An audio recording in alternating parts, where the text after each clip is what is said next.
വീട്ടിൽ store room ഒന്ന് അടിക്കാലോ. Hello, ഇന്ന് ഞാൻ ഈ വീഡിയോ എടുക്കാനുള്ള മെയിൻ റീസൺ എന്താണെന്നറിയോ? നിങ്ങളുടെ വീട്ടിലും കാണില്ലേ ഇതുപോലെ തീർന്ന ബോട്ടിൽസും പാത്രങ്ങളും ഒക്കെ ശേഖരിച്ച് വെക്കുന്ന ഒരാളെ?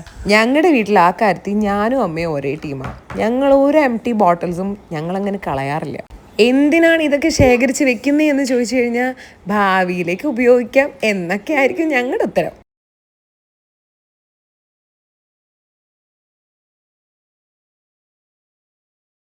മോനിതങ്ങോട്ട് വലിച്ചു കുടിച്ചേ, ക്ഷീണം മാറട്ടാ. ഇങ്ങനൊരു ഡയലോഗും കാച്ചി ഐസ്ക്രീമിനകത്തോട്ട് നല്ല ബനാനയും മാങ്കോയും കൂടെ ഒക്കെ ഇട്ടുള്ള ഒരു അടിപൊളി ഐറ്റം എനിക്ക് തന്നിട്ട് പറഞ്ഞു, ദേ തീർന്നിട്ടില്ല, ഇതോടെയൊക്കെ വെക്കണം. Why not? ഈ പാത്രങ്ങളൊക്കെ ശരിക്കും പറഞ്ഞു കഴിഞ്ഞാൽ നമുക്ക് ഡെയിലി ലൈഫിൽ ഭയങ്കര ഉപകാരമുള്ളതാണ്. എല്ലാവർക്കും അങ്ങനെയാണോ എന്ന് എനിക്കറിയില്ല, പക്ഷേ എനിക്ക് നല്ലപോലെ അത് ഉപകാരമായിട്ട് തോന്നിയിട്ടുണ്ട്. നിങ്ങളുടെ വീട്ടിലും ഇതുപോലെ ഇതെല്ലാം കളക്ട് ചെയ്ത് വെക്കുന്ന ആരെങ്കിലും ഉണ്ടോ? കമൻറ്റ് ചെയ്യൂ. അപ്പോൾ നെക്സ്റ്റ് വീഡിയോയിൽ കാണാം. ബൈ.